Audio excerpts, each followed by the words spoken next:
aliyeitwa Hana. Alibeba maumivu moyoni mwake kimya, alidharauliwa, alichekwa kila mwaka, lakini hakumwacha Mungu wake kamwe.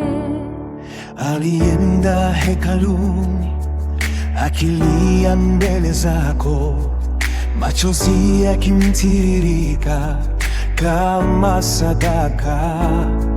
Hakusema kwa sauti, moyo ndio uliomba, na wewe Bwana ukasikia kilio chake. Walisema amelewa, hawakujua uchungu wake, lakini wewe ulichunguza moyo wake.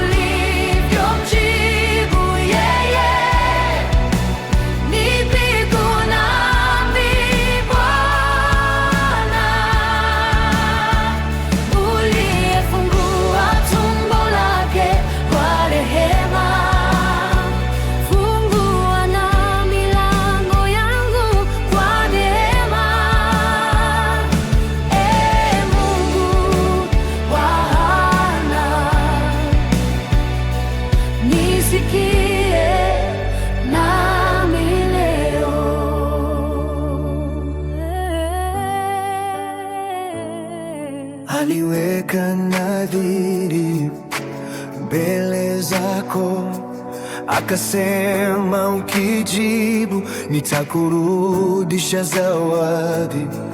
Na baada ya machozi yakawa furaha, Samweli akazaliwa kwa utukufu wako. Ulibadilisha aibu kuwa heshima, ulibadilisha vilio kuwa wimbo.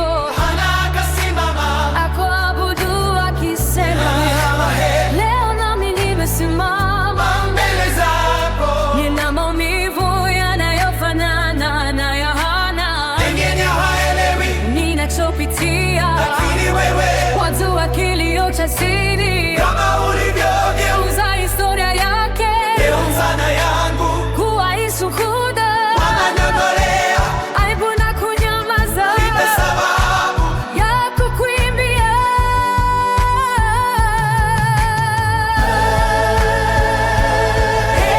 Mungu wa